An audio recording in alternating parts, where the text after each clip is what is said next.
how to save web pages as PDF in Safari. Hey everyone, welcome back to the channel. If you are new here, don't forget to hit the subscribe button and turn on the notification bell to not miss any updates. In today's video, I'll show you how you can save web pages as PDF in your Safari. So let's get started. Open up your Safari and navigate to the web page that you want to save. Now you will see a share button on the bottom, that is upward arrow icon. Tap on it. Now scroll down and you'll find web page to PDF option. Just tap on it. This will open up your cam scanner. Make sure that if you want to save web pages as PDF, you have cam scanner or another app like this installed.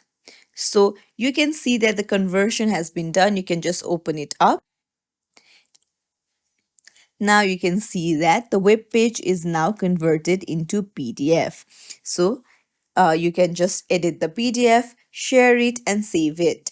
That's it. If you found this tutorial helpful, don't forget to like and subscribe to our channel. Thank you for watching.